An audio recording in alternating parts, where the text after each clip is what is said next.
Assalamualaikum warahmatullahi taala wabarakatuh. Apa khabar murid-murid semua?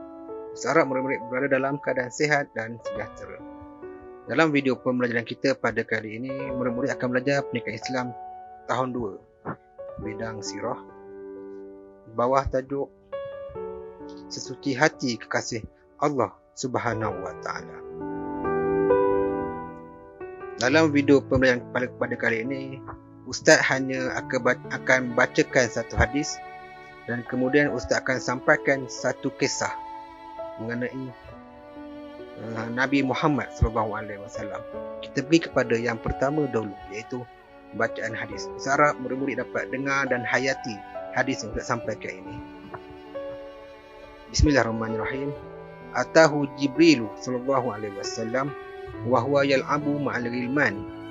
فأخذه فصرعه فشق عن قلبه فاستخرج القلب فاستخرج منه علقة فقال هذا حظ الشيطان منك ثم غسله في طست من ذهب بماء زمزم ثم لأمه ثم أعاده في مكانه وجاء الغلمان يسعون إلى أمه يعني زئرة فقالوا Inna Muhammadan qad qutil fastaqbalu wa huwa muntaqi'ul laun.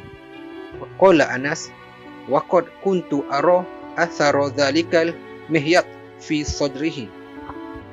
Hadis yang diriwayatkan oleh Muslim. Seterusnya kita akan baca terjemahan. Maksudnya Anas menceritakan Rasulullah SAW telah didatangi oleh malaikat Jibril ketika baginda SAW sedang bermain-main bersama budak-budak kecil yang lain. Maka Jibril telah mengambil baginda SAW lalu merebahkan baginda SAW. Kemudian Jibril telah membelah dada baginda dengan mengeluarkan segumpal darah daripada hati baginda SAW sambil berkata, ini adalah bahagian syaitan yang terdapat di dalam dirimu. Kemudian Jibril menyucikannya di dalam sebuah bekas yang diperbuat daripada emas dengan menggunakan air zam-zam.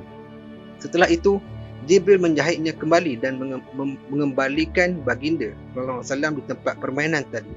Budak-budak kecil yang bermain bersama baginda SAW tadi pergi mengadu kepada ibunya dengan mengatakan bahawa Muhammad telah dibunuh. Orang ramai menyambut baginda SAW yang dalam keadaan pucat kerana baginda masih di dalam ketakutan. Anas berkata, aku telah melihat kesan jahitan tersebut di dada baginda SAW. Hadis yang diriwayatkan Muslim bernombor 162. Baiklah murid-murid, sekarang kita baru sudah membaca hadis. Seterusnya Ustaz akan menyampaikan satu lagi kisah berkenaan Nabi Muhammad SAW yang dinaungi awan. Kisah ini berlaku sebelum Nabi dilantik menjadi Rasul dan semasa berumur 24 tahun.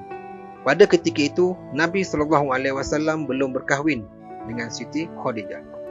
Semasa Nabi Muhammad SAW bekerja bersama Siti Khadijah, Nabi telah ditugaskan untuk membawa barang jualan untuk dijual ke Syam. Khadijah juga mengutus seorang lelaki sebagai pembantu juga pemerhati kepada Nabi ketika perjalanan ke Syam, iaitu Maisarah bin Masruq. Selesai berniaga dan pulang ke Mekah.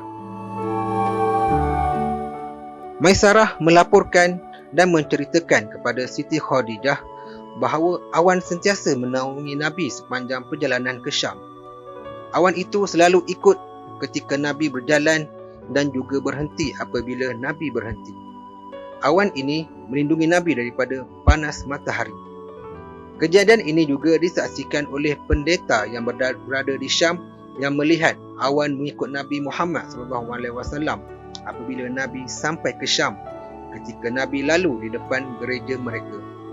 Sehingga pendeta itu mengakui bahawa pemuda ini, iaitu Nabi Muhammad SAW, mempunyai kedudukan di sisi Allah dan pemuda ini adalah penutup segala Rasul. Ketika mereka berjumpa dengan Maisarah dan bertanyakan kepada Maisarah tentang diri Nabi Muhammad SAW.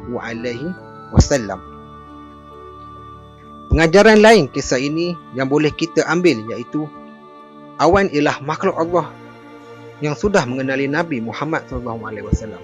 Walaupun Nabi masih belum dilantik menjadi Rasul. Kisah ini juga menjadi salah satu punca kepada perkahwinan Nabi Muhammad SAW dengan Siti Khadijah kerana beliau tertarik pada sifat-sifat terpuji yang ada pada Nabi Muhammad SAW. Baiklah murid-murid, saya harap murid-murid faham kisah ini. Seterusnya kita pergi kepada kepentingan dan iktibar daripada kisah Nabi Muhammad SAW. Pertama, sebagai isyarat kerasulan Nabi Muhammad SAW, Nabi Muhammad SAW terpelihara daripada dosa dan kesilapan. Yang ketiga, persediaan Nabi Muhammad SAW untuk menerima wahyu. Dan yang keempat, menghiasi diri Nabi SAW dengan kebaikan dan sifat yang terpuji. Baiklah murid-murid, sampai sini saja pembelajaran kita pada kali ini. Saya harap murid dapat menghayati hadis yang saya ceritakan tadi dan juga dapat mengambil iktibar daripada kisah Nabi tadi. Sekian, terima kasih. Assalamualaikum warahmatullahi taala wabarakatuh.